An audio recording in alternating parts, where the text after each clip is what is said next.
Guys, welcome back to the Physique Factory Podcast. Today we've got a special guest, Ollie Carson. He's our business coach and we've learned a lot from him, and our coaching service has come on so far ever since joining Supercharge. So Ollie, do you want to tell us about Supercharge, what you do and who you are? Yeah, man. Thank you so much for having me, guys. Really appreciate it. Supercharged is, I actually get a little bit embarrassed sometimes talking about mentorship programs because there's so much shit out there, isn't there? And I'm sure we've all been subject to sleazy DMs from business coaches promising the world and all that sort of thing. So, I'm almost reluctant to brand myself as a business coach or mentor. I hate it. But it just kind of came about by chance, really. I was online coaching much like yourselves for many, many years. And when the lockdowns hit, I got several messages from coaches that I knew and that I kind of spoke with on social media asking, now that the lockdowns hit, can you help me with systems? Can you help me move clients online? All of that kind of thing. And it just kind of naturally progressed from there. I just thought, I've got to do something with this. And the original iteration of Supercharge was just this shit. Sorry for the French language there. This crap. Okay, cool. It was this terrible Wix website that I put together that was literally just like the most ad hoc thing you've ever seen with a couple of training videos on there. And it just grew and grew and grew and became what it is today. So yeah, man, I'm still kind of wrapping my head around it now, to be honest with you. But yeah, I feel very, very grateful to be doing what we're doing. Sweet. How long was you coaching before Supercharged? So it depends how you look at it or what you deem the starting point was. I was coaching in the military. I was a physical training instructor in the military for close to 8 years, and then left the military, started personal training, and was personal training for 5 or 6 years. And probably 3 or 4 of those years were online coaching. And then when the lockdowns hit, that's when Supercharge started. Sweet. So a shitload of experience then. Yeah, it's quite a lot of experience coaching. I mean, it's funny because like the PTI stuff in the military is very different to what we're used to in civilian street as personal trainers. It's got a lot of structure around it in terms of what you deliver, how you deliver it. You're not left to your own devices, so to speak. So slightly different approach to coaching, I guess, but it's the same thing, right? It's still like trying to get the most out of people and trying to help people improve their physicality or whatever it might be. So yeah, it's probably like 15 years experience. Oh, okay. That's brings on to the question that me and Connor talk a lot about. To go online, should you get a lot of experience working one-to-one with people first? It's a massive question, man. And I don't think you have to. I think it's one of those things. It's a nice to have. It's not a need to have. I think coaches that start out in personal training set themselves up for success more with online coaching. They understand how people work. They understand how to communicate with clients. There's lots of skills that you pick up even just outside of coaching by being on the shop floor and working with personal training clients that transition really well into online coaching. So no, you don't categorically need to start as a PT, but it definitely serves you if you do. I mean, how many shit online coaches do we see on social media now? Everyone's an online coach. Absolutely. Every man and his dog is an online coach, and you guys, pay a lot back into your own self-development and going on courses like RTS or whatever it is that you do to understand these things at a higher level. But, people just don't need to do that now. The barrier to entry to online coaching is lower than it's ever been. If you've got an Instagram page and, a level 3 that you can get in a couple of weeks online now, then Bob's your uncle, you're away. And sometimes you don't even need the level 3 because let's be honest, people are trading without even the basic qualifications that you need, which is pretty bad. Yeah, I mean, another thing is you could look at it from another perspective where there's a lot of coaches and they've done the qualifications, done all the courses, and then they're struggling to pick up online clients, even people on the gym floor. And then that's where things like your service comes on, like Supercharge. I mean, it's really, really helped us. I've cut down a lot of PT, took more online, and I've got a lot of more free time. Connor has as well. So that's where we've really improved from it. Yeah, that's 100% the other side of the coin is you get the people who are, in the nicest possible way, the geeks, and they've got all the best intentions, right? Because the guys who've got their heads in the textbooks with training and nutrition and furthering their knowledge in those areas, who often neglect the marketing, the sales, the systems, all that kind of thing, I like to kind of think of them as the best kept secrets in the industry, you know, because they're phenomenal coaches, and if they're to get their hands on clients, they're going to do a great job with them. But they just don't have the aptitude to pick up clients because they've neglected the marketing and all that, and that kind of thing. There's definitely a balance to be struck. You know, you can go too far either way, can't you?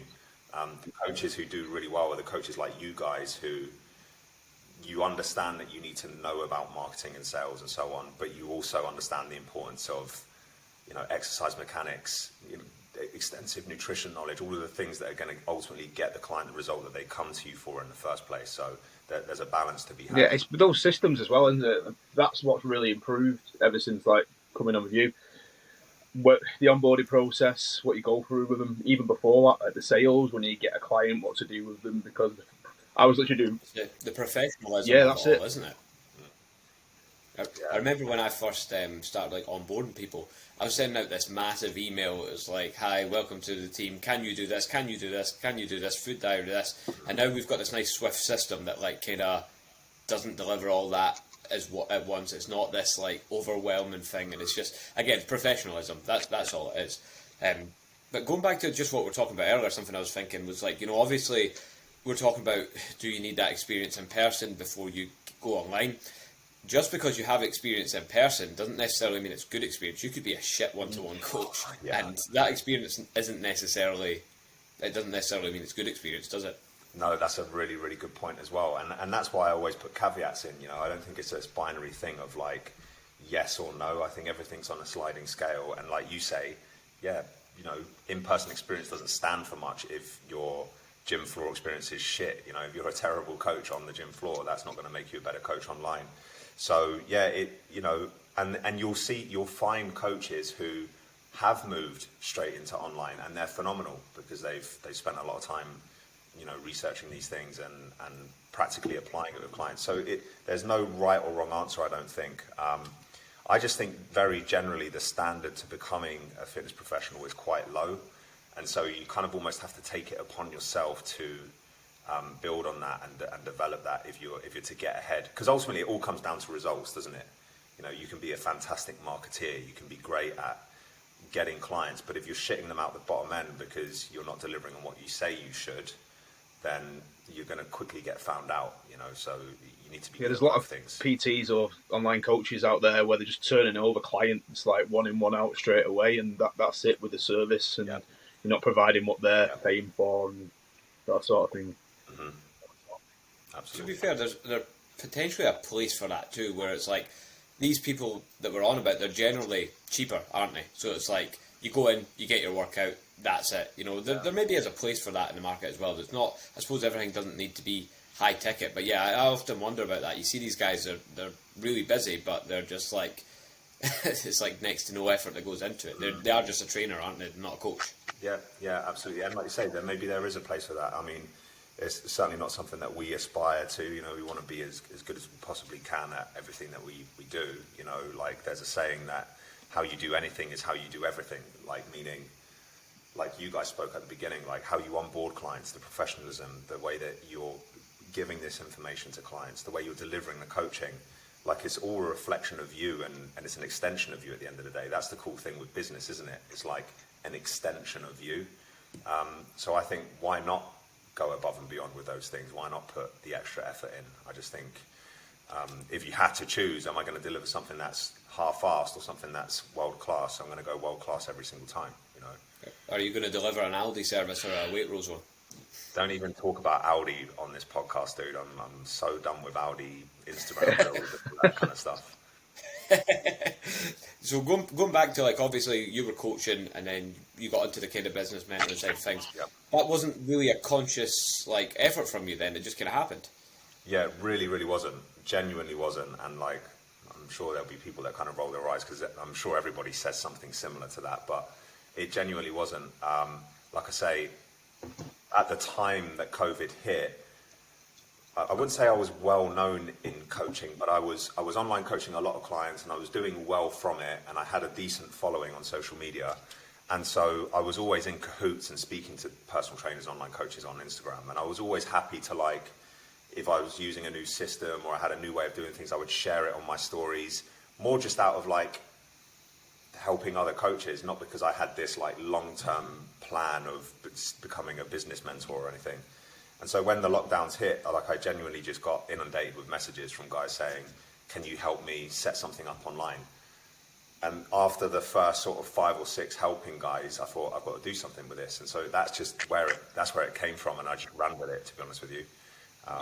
So yeah, the early stages were very much just blagging it. Do you think when you were coaching, do you think you preferred the kind of business side of things? I wouldn't say I preferred it. I feel like I had a natural aptitude for it. And like most people, I went through business mentorships myself, you know. I already had an inside look at what the process typically is, the sort of things that you get taught, you know, how you can help people do it. So I kind of had an understanding of how it all works. It's unbelievably fulfilling when it goes well. But by the way, again, like the caveat to that is that it has its downsides, you know, like when you work with a personal training or online coaching client and they come to you and they invest in you and they don't get a result, well, then maybe they just haven't lost the amount of weight that they want to lose, or, you know, their bench press hasn't increased or whatever. But when people put like their eggs in a basket and they invest and they want to make more money or get out of debt or whatever it might be, and they don't end up achieving that result, then that's a big burden to carry, you know. So not everybody absolutely smashes it all the time. It doesn't work that way. So there's you just got to look downsides. at like what they're doing, and it's like if someone's following a diet, if they don't follow the diet, they're not going to get the result, or they do the training or whatever. It's the same thing in terms of like business. If they're not following the things set out what to do, social media or DMs, they're not going to get to where they want to do. I do agree with that as well, but then also like how much of that onus is on us as the coach, whether that's in a business coaching setting or an online coaching setting. Like our goal is to get the most out of people, definitely. isn't it? You know, from the way that we communicate with them, the resources we give them. So regardless of what the outcome is, like making more money or dropping weight, the onus on us as the coach is to help them achieve that outcome. So there's still that element of like responsibility, you know. But yeah, 100% get what you mean. Like it does ultimately fall in the lap of the. Yeah, I mean, it's that guidance thing. Is that like we can like guide the client how to get to where they can and provide them with the best tools like for the job and support them all the way. But they've still got to put that work in themselves to get there. Yeah, absolutely. Who was it you worked with, Ollie, when you done mentoring? I did a mentorship with Phil Graham, and I did a mentorship with a guy over in Australia, Taki Moore. Taki Moore is like... sorry? I've heard of Phil, I've never heard of the other guy. Yeah, Taki Moore is... So you probably wouldn't have heard of Taki Moore, but he is like... I'm almost going to give like insider scoop here into the business mentorship world, but like he is like the top of the tree of mentors. So like everything that he does disseminates down into your Phil Grahams, me, whoever you think of any mentor, they pretty much all go through his program, and then they kind of like repurpose into industry specific stuff. So he coaches business coaches essentially. It's a bit like just like, again, coaching, because we're all generally doing similar things, just our own take on that. Yeah, coaching, honestly, like it's probably a bit airy-fairy, and if you take this real high-level view of it, like obviously coaching, there's a lot of industry-specific stuff, like, you know, how do we program for clients? How do we, you know, what do we do with them nutritionally to get the most optimal results? Whatever it might be, like there's obviously very specific things that you need to do with clients to get them a result. But on a higher level, coaching is really about changing belief systems. So if you think about a client who comes to you who isn't where they want to be, there's a really good likelihood that they've got a set of belief systems that need changing or need swaying for them to achieve the outcome.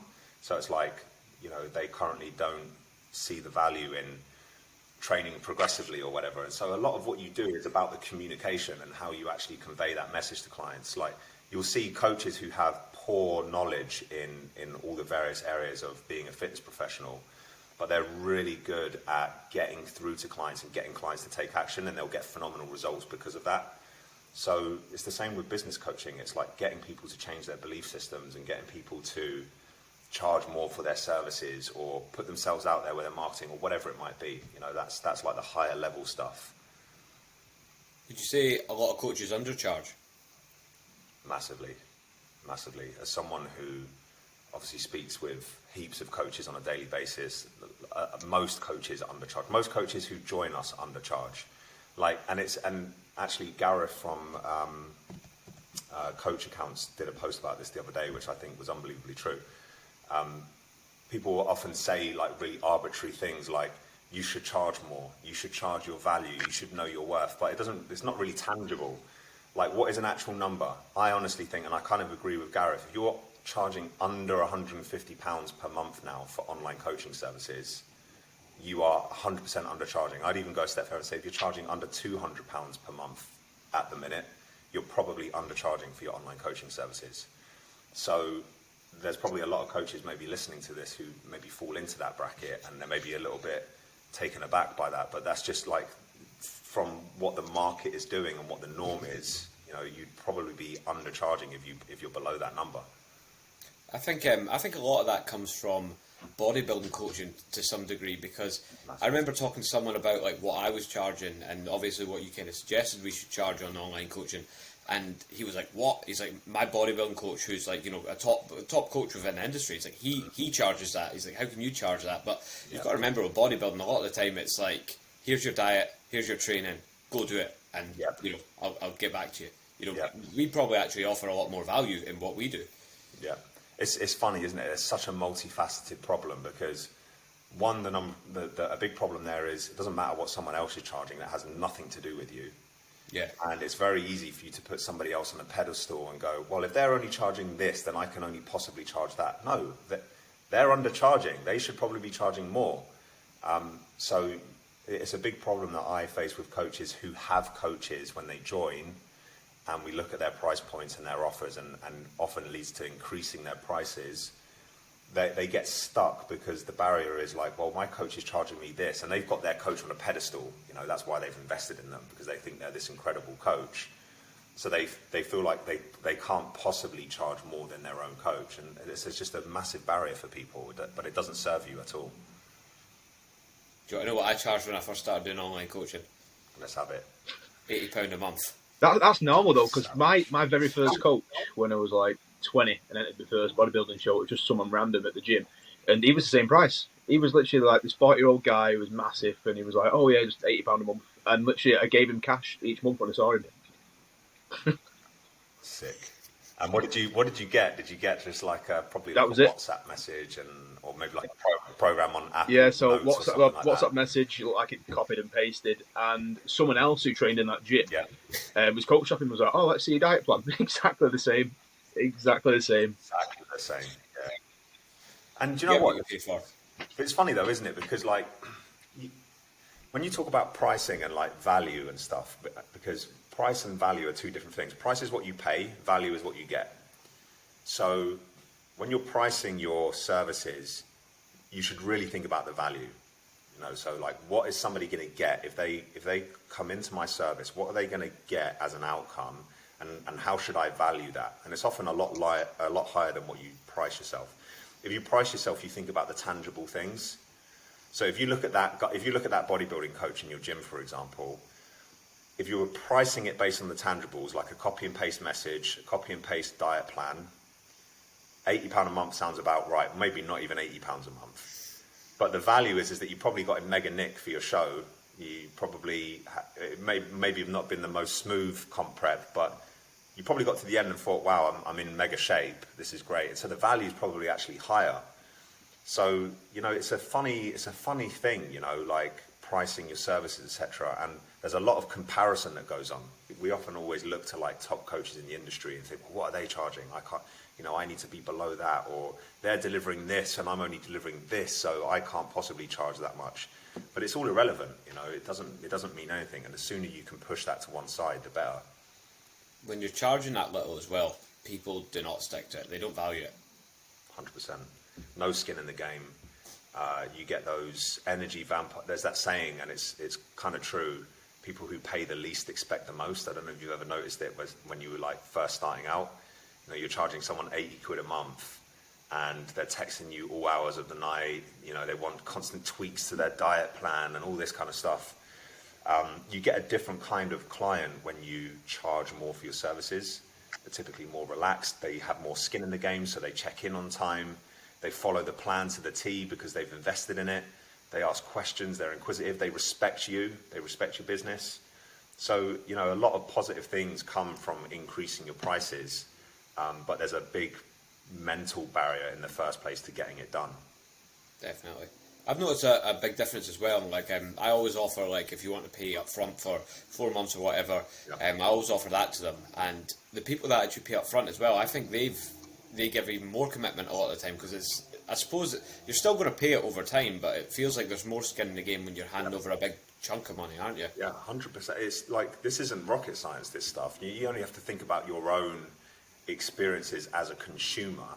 Like, I often use an example when I'm asking coaches to increase their prices. Like, we've all got more than one pair of shoes.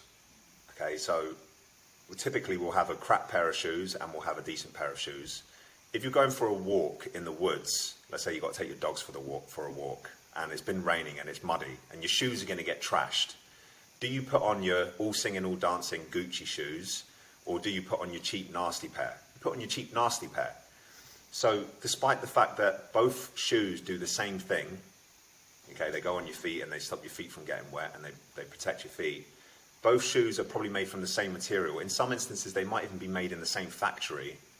The price that you pay for the shoes determines how much you value and look after them. And it's the same with, like, our services. You know, when you undercharge, people, like you say, they don't have skin in the game and they don't actually do the things that they need to do to get the results. So yeah, definitely.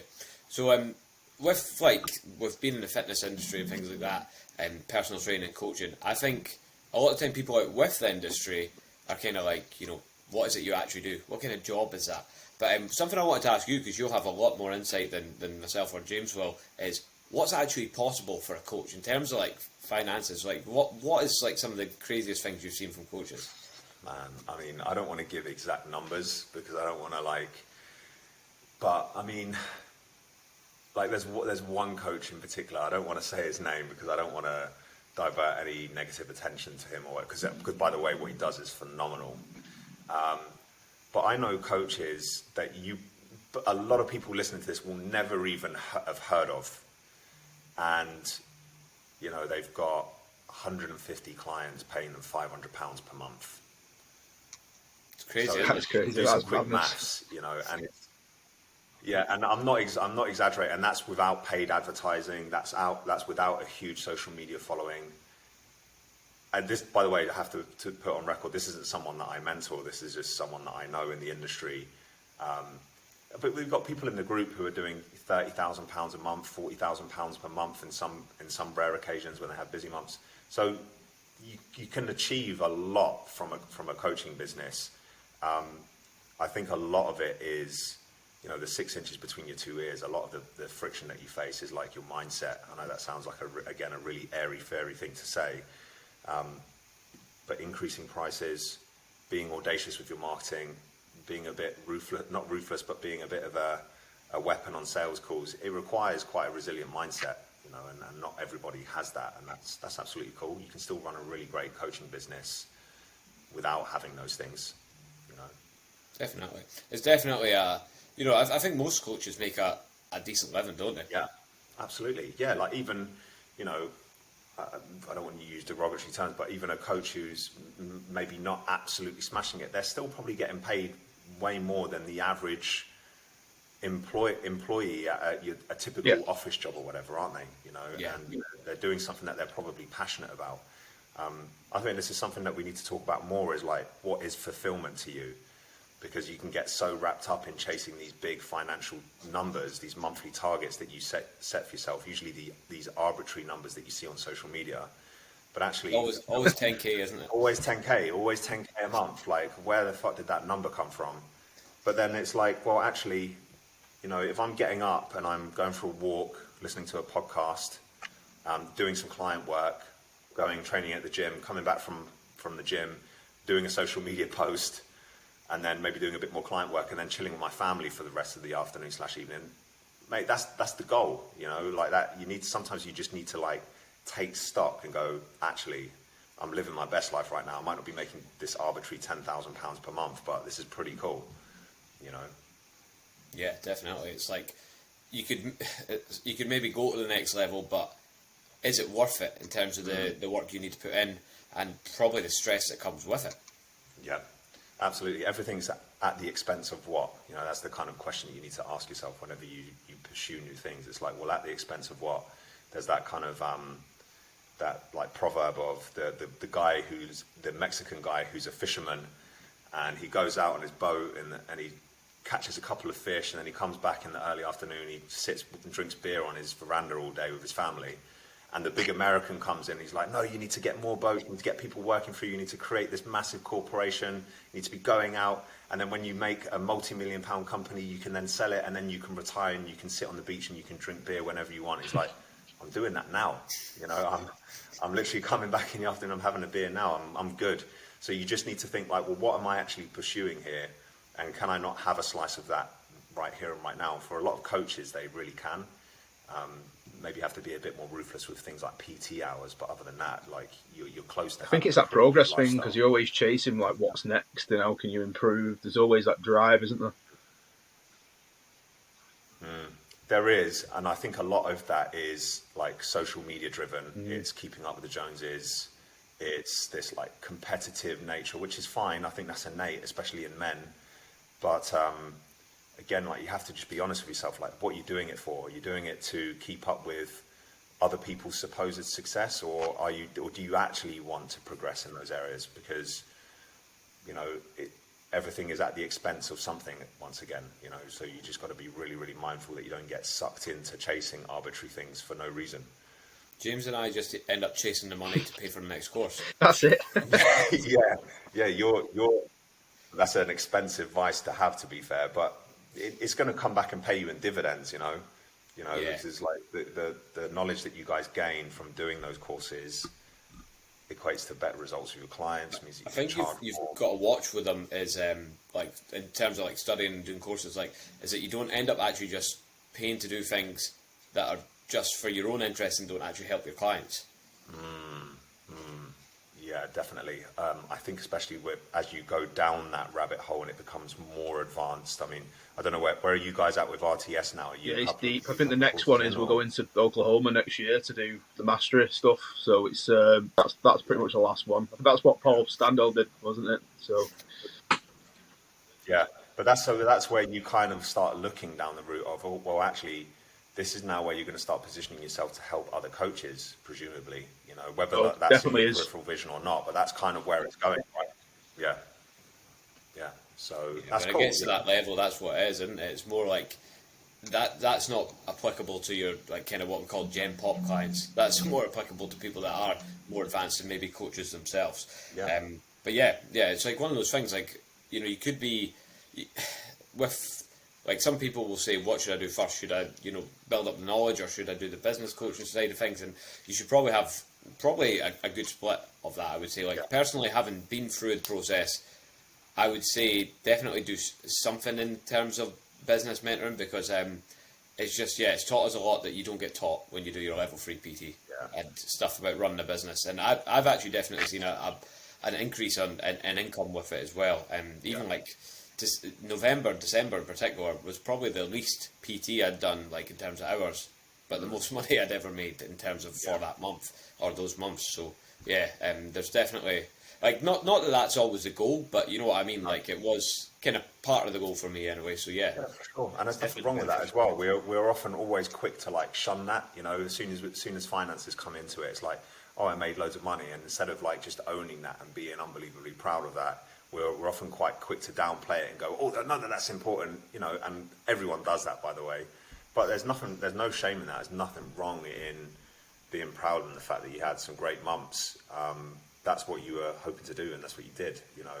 And like, back to your point of what comes first, is it education or is it like business coaching? Like, I would be an absolute charlatan if I didn't say it was education, because you can't polish a turd, right? Like, if somebody comes through, we have prerequisite requirements before somebody comes on board for Supercharge. Like, have you got 10 or more clients that are currently getting results? Because that's a really good baseline indicator of if someone can do the job. But if someone comes through and they're an absolutely dog shit coach, well, I'm not going to get them 10 more clients at a higher price point for them to just shit them out the bottom end. you need to be a good coach first. That's certainly the way that I did it. You know, back in the day, the courses available, I did Lift the Bar, Shredded by Science, Mac Nutrition Uni. But this is years and years ago. Now you've got, you know, I know RTS has been around for years. I had no idea what it was. Otherwise, I certainly would have done it. But yeah, like you do need to be a good coach first. That has to be put on paper. You know, it's a non-negotiable. But I think it comes to a point where it would definitely do a lot of people some good to learn this business side of things. I suppose that's what I was trying to say there. Yeah, absolutely. Right. Yeah, certainly. So with like the fitness industry right now and with people that you work with, what would you say is the biggest mistake you see people making right now?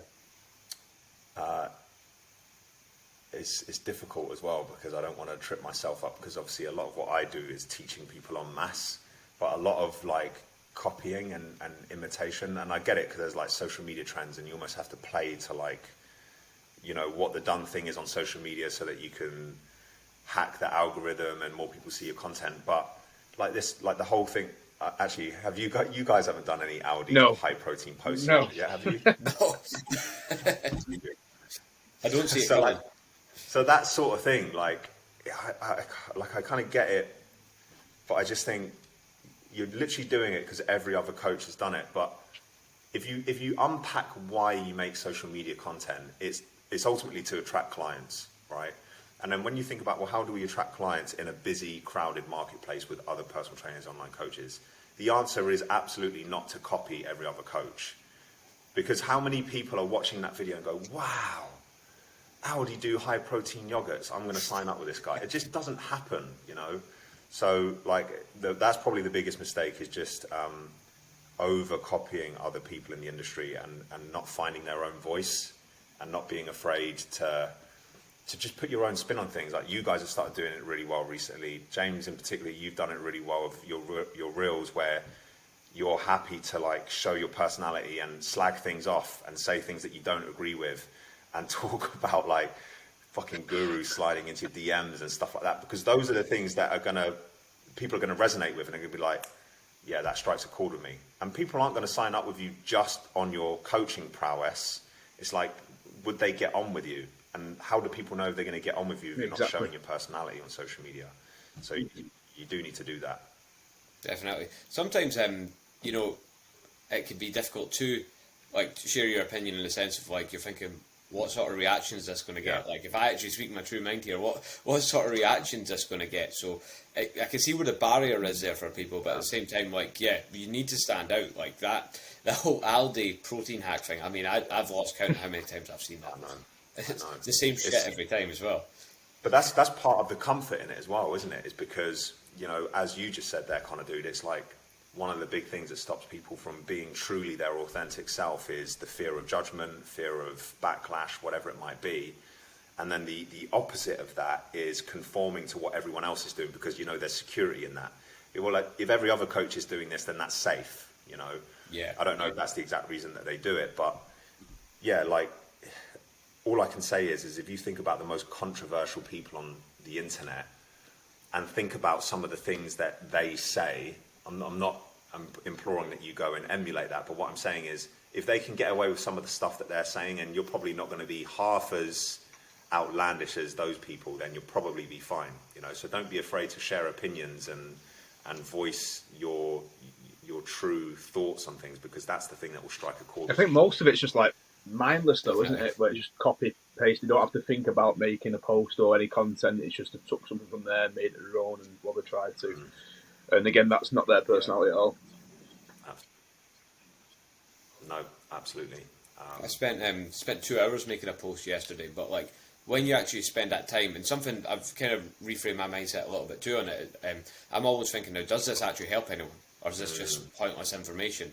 And when you combine that, you know, put the time in to something that's going to help people, like that post I put out yesterday has probably done the best out of any post I've done in a long, long time, just between the effort and actual useful advice you can implement.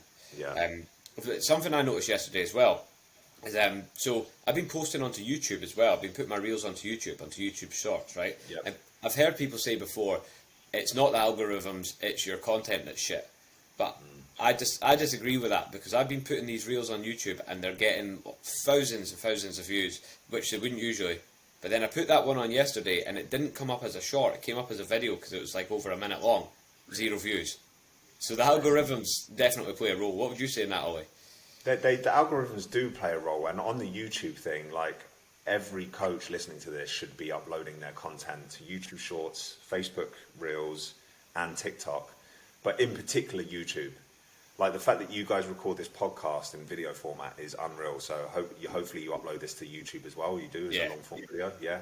Because so YouTube works off SEO as well as like an algorithm with shorts. So SEO meaning that you create a piece of content and you upload it with keywords in the title, in the description, all that kind of thing. And your content can be found a year, 2 years, 3 years down the line from now and still be getting views, still getting you traffic, still adding value, still nurturing your audience, versus you posting a reel on Instagram, it being in the feed for a couple of hours and then disappearing onto your page. Like the likelihood of people scrolling through your page and reconsuming old content of yours is very, very slim unless somebody's about to make a purchasing decision. So YouTube is amazing for that because your content just works harder for you. So yeah, like YouTube is massive for that sort of thing. But you're right, like algorithm does play a role for sure. I did a post years ago on YouTube of me using like a hip thrust machine in the gym, and it's, to be honest, it's a shit video. It's just me saying, here's how you use it, here's how you adjust it. I didn't really know what I was talking about at the time either. I just kind of talked people through it. I put it up and it got like 10 views, and then like a year later it got like 3,000 views out of nowhere, and the next thing it's up to 4, and you're like, what the fuck? It's weird. Yeah, but as you say, it's still working for me all these years later. Yeah, it just makes more sense. Like if I was gonna, and I have started to do it now because of this exact conversation, like internal conversation I've had. Like if I'm going to produce content, where am I going to get the most bang for my buck? YouTube and podcast is absolutely that. Like you can record the podcast as a video, upload it to YouTube, take the snippets for your reels or your shorts or whatever, and it's like one piece of content that goes infinitely further than producing loads and loads of specific things for Instagram. I think podcasts are definitely underrated because, like I know, so it was actually James that suggested working with you. It was him that brought up the idea of you, and so I'd done a little bit of research into you, and what I'd done was listen to every podcast that you'd had, and then you feel like you get a feel for someone, don't you? You feel like you get to know them. Absolutely. The best thing about podcasts, especially for PTs, well, not just for PTs, but for anyone who's selling a service, is that because it's longer form content, it's way more candid. So if you think about like what works on an Instagram reel or a TikTok now, it's like short, snappy, to the point. Like you've got 30 seconds to get the hook in, explain what you're going to say. Otherwise, you've lost their attention and they've scrolled on. But that doesn't really give you an opportunity to be your true self again. And as we spoke about, like the personality element is massive. So with a podcast, we can sit and record for 30 minutes or whatever, and you can actually get a sense for who the person is. Because it's a much slower, more candid conversation. So yeah, podcasts are massive for coaches, but not enough coaches do it. So it's awesome that you guys are doing this. Yeah, so it's really, really big. It's a confidence thing again, isn't it, for a lot of coaches? So this would be interesting to hear.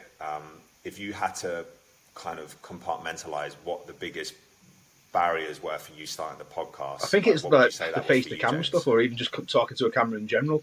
But then the more I've done it, the more experience I've got, the easier it gets, and I can literally just rattle things off to a camera now. I don't really have to think. Obviously, but I've been doing a post or a reel.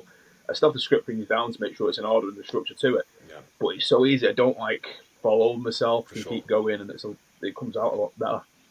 Yeah. Confidence to start. So that's a big one. And for you, Connor, probably like you say, the same sort of thing, or like fear of judgment. Yeah, like I don't know whether I would have done it as quickly if I'd done it by myself as well. I think having like me and James doing this together kind of gave me that confidence too. But like, I don't know, it's hard to remember because now I'm at the stage like I actually don't give a fuck what I put out there. I know some of the things I'm going to say, I'm going to listen back to in the future and I'm like, yeah, I'm wrong about that, but I can accept that. I'm not afraid to be wrong. So like, yeah, I'm very much past that, but like the only way to get past that is to start by doing it. Yeah, it's funny, isn't it? Because sometimes the poison is the antidote or vice versa, you know, like the thing that's stopping you from getting started is the very thing that you need to do. But yeah, like doing it in a pair is great. I actually had my first podcast with my then business partner and friend Adam Boyd Brown years ago. Like, podcasts are unbelievably popular now, but I'm talking like 7 years ago. To give you context, we had a podcast on training and nutrition. It was called Team No Carbs Radio. And there were that few podcasts that, like, us two, these two fuckwits who, like, literally were just blagging it. We were 5th in the health and fitness charts on Apple Podcasts. So, like, it just goes to show how popular it's got now and how difficult it would be to break the top 50 or the top 100 even. But yeah, like, you just have to try these things and explore them. You know, like, the fear of judgment is usually the biggest thing that stops people from trying. But no one, do you think a lot of coaches struggle with that? Massively. It's like, it's one of the biggest things that stops people from taking action on anything. It's like, what if someone thinks this, or what if I look like a dickhead, or what if I say something stupid? But the reality is that people are so wrapped up in their own little worlds. Everyone's so self-absorbed in their own shit that nobody even really cares, you know? No one cares. That's it. And I think, like, sometimes you maybe hold, like we were saying earlier, you hold other people on a pedestal as well, and you kind of say, oh, they know a lot more than me, so what if they listen to it, and what will they think of it? And it's just, again, it's one of those things, you've just got to make a start and accept that you might be wrong sometimes, and people might not like what you've got to say sometimes, people might not like you, and that's just life though, isn't it? Absolutely. You can't please all the people all the time, can you? Yeah, exactly. It's kind of going off the subject, but, like, you're obviously mentioning, what was it, Adam, that used to be your business partner. He's obviously on some of the Supercharged videos, and something I meant to mention earlier, what I liked about Supercharged is the fact there's the coaching knowledge section. It's not just business. You've actually got a section on coaching knowledge. So that was a nice kind of welcome surprise in that. Do you think a lot of business mentors do that, or is that just something maybe exclusive to yourself? I'm not sure. I didn't notice it. And this isn't to discredit anyone, by the way. Phil's phenomenal. I didn't notice it in Phil's mentorship, or at least I didn't go actively. I was very much a coach when I was coaching. That I, like you guys, invested in courses and that kind of thing. Anyway, so I probably found my knowledge and resources in those areas rather than like in a business mentorship. So perhaps I didn't look for it, but I didn't notice it in there. I don't know if it's the done thing or not, but I think it's an unbelievably important part of a mentorship. You know, going back to that saying, you can't polish a turd. You know, if you can get someone clients, great, but can they actually deliver the result? That's got to be a big important part of the process. Like, we've got the in-person event coming up in April. The PT Project guys are going to come there. I'm sure once you guys are qualified and you've gone to Oklahoma, we can have you guys come and do it. That would be awesome. But lots of learning to do yet. Lots of learning to do yet. But yeah, so Paul's coming and James Sutton's coming and delivering some pieces on that. So it is an important part of developing people's businesses, making sure you're actually sharpening the tools, you know, the things that you deliver your coaching with. Yeah. Tell us a bit more about these, like, events you put on, Ollie, because, like, I've watched a lot of the videos from them and they look great. And again, it's probably something I've not seen a lot of other people doing. I think they're really, really useful. More than anything, it's like, you know, we live in a very much a digital world, and it's amazing because, like, we can have this chat now as a three on Riverside, and it's epic. But when you get people in a room, it's just different, you know. And so I really, really implore you guys to try and come to the next event if you can. We looked at your last one, and I looked at the location, and, like, bear in mind I'm in Scotland. I was like, fuck that, that's miles away. Yeah. Well, this is in Birmingham, this one, for that very reason, because I was a little bit selfish in previous events, having them all down south, but this one's in Birmingham, so we're coming up the road a little bit. But yeah, like, when you get everyone in a room, it's just a different gravy, you know. Call it energy, call it whatever you want to call it, but it just feels different. There's great networking. I think you're far more in tune and you pay attention more and you action more when you're there in person. I don't know if you've noticed that when you do your RTS remote learning and when you do your in-person days, do you feel like you take away more from the in-person Yeah, I mean, days? it's more applicable stuff because you can see it, like, with your own eyes and how it's done, and rather than on, like, a screen. So that's got its place as well, but I think the in-person stuff, you can't beat that.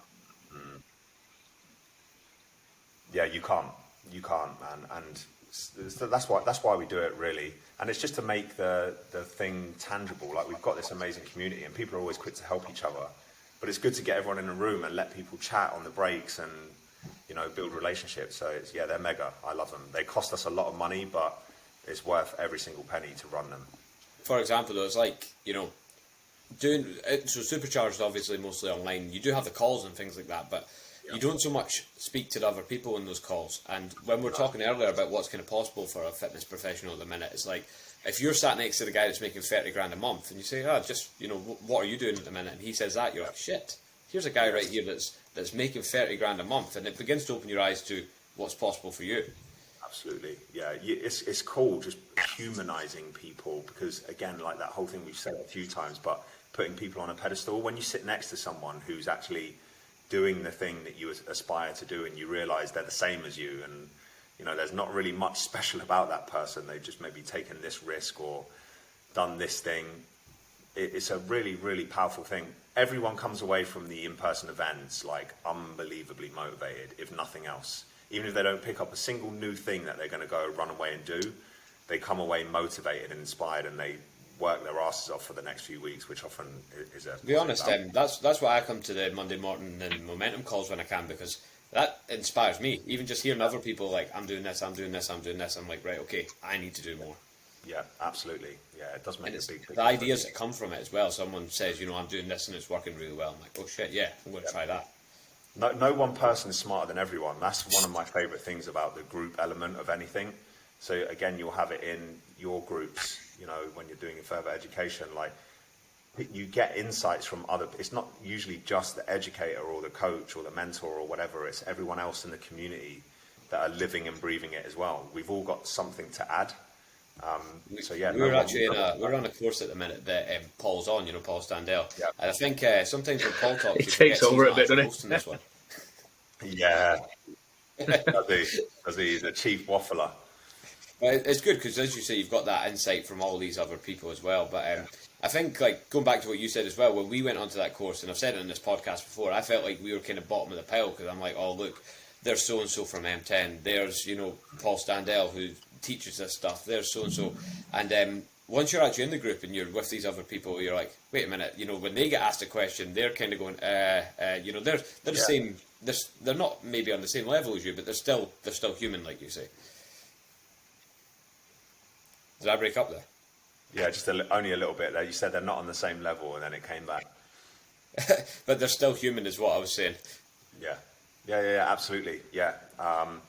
Again, it's that thing of like, we often just put a shrine on people, don't we? Unnecessarily. We're all kind of doing our best and working toward things, which is a massive one when it comes to like your prices, etc. Like, don't price your products based on what somebody else is doing because you think that they're this amazing, glorious coach. The reality is that you're probably as good, if not better than them, That's it. And different people have different strengths, of course, as well.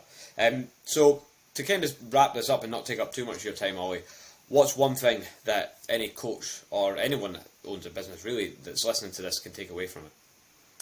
I would say... What piece of advice could you give them? I would say, like, a lot of it is getting out of your own way. I know it sounds like an arbitrary thing. It's not maybe really tangible, but if you think about a lot of the progress that you can make in your business in the next 3 months, for example, some really simple things that you could do. You could have that awkward conversation with clients who have been on your old price for way too long. You need to bring their prices up. You could increase your current prices for new clients. You could put out that call to action post that you're reluctant to put out because you think that other personal trainers or coaches are going to judge you. But all of those things stem back to kind of getting out of your own way. Quite often we just stand in our own way with these things. We're reluctant to do it because we're scared. We've got this fear of judgment, fear of whatever. So get out of your own way would be the biggest piece of advice that I can give for anyone listening today. What do you think of those posts, Ollie, that I'm looking for 5 guys, this and this? Because you see them over and over again, don't you? Yeah. Look, it's funny because what you have to remember is that we're in an echo chamber. We're coaches, we follow other coaches, we're interested in coaching, we're interested in the industry. You follow 101 other coaches. And so you see them all the time. So in your echo chamber, it's really, really common. Think about from your client's perspective, your clients aren't coaches. They don't follow, not even half the amount of coaches, don't even follow a 10th of the coaches that you follow. So they aren't seeing what you see. They're seeing happy dogs, they're seeing all of these stupid little videos, and they're seeing a couple bits of your coaching content and maybe a few other coaches. So although you have this fear, oh, everyone's doing this, everyone's, I don't want to be the same as everyone else, it's cringe or whatever, your clients probably aren't having that same reaction. So do they have a place? They absolutely do. They work. They do work. I've had success with them before. Yeah, they do work. You can do them in your own way as well. They don't have to be the same as every other Tom, Dick and Harry. You can have the same underlying principle, but they do work. And don't worry about posting that style of content because you feel like everyone else is doing it. Your potential clients don't know that. There's something that you said to us at the very start when we first started working with you, Ollie, that like I keep in my mind all the time is give, take. It's not constantly calls to action. It's like giving value and then appropriately calls to action. Absolutely. The more valuable posts you can put out, the more regularly you can ask people to inquire with you because it makes sense as a ratio. I think structuring that is like one of the most important things, and what I've really implemented, and it's worked a lot. Just because if you're constantly asking all the time, it looks ridiculous, doesn't it? You're not going to get any interaction with you.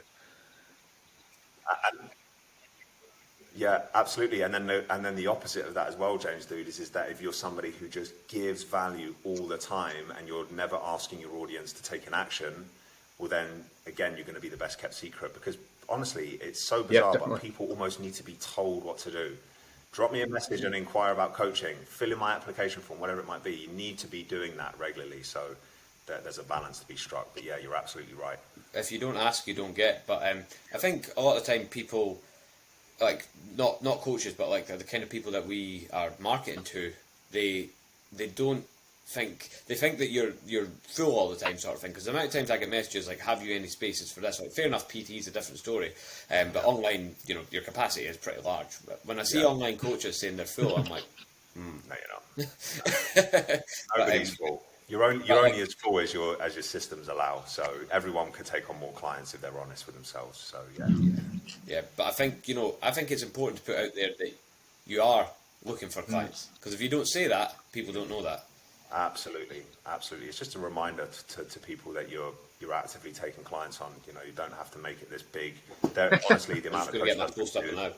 Yeah, see straight on it. The amount of coaches that I speak to that are like literally so worried about putting those style of posts out because again, it comes back to worrying about what other coaches might think. It's honestly holding you back from massive potential for inquiries if you've got a decent following. I actually posted recently, this was James's idea, into local pages, buy and sell pages, things like that. I just posted for the sake of I just like to keep myself out there, and I'd rather have too many inquiries than not enough. And my mum's like, "Oh, are you quiet at the minute?" I'm like, "No, I'm just marketing myself." Love it. Typical concern, Mark. That's the fear a lot of the time, isn't it? People think you're not doing anything. Yeah, that's another reason that people don't put it out is they don't want people to think they're not busy. So it's so funny when you actually if you put that on paper, I'm not going to post this post because I need clients, but I'm not going to post it because I don't want people to think I'm not busy. So you'd rather stay not busy than do a post so people think you're not busy. Come on, man. It's ridiculous. Get out your own way. Again, it's that thing, isn't it? Yeah, definitely. So we'll not take up any more of your time, Ollie. Thanks a lot for coming on the podcast. We really appreciate it. Can you let people know where they can find you if they're interested in learning more about the business side of things with coaching?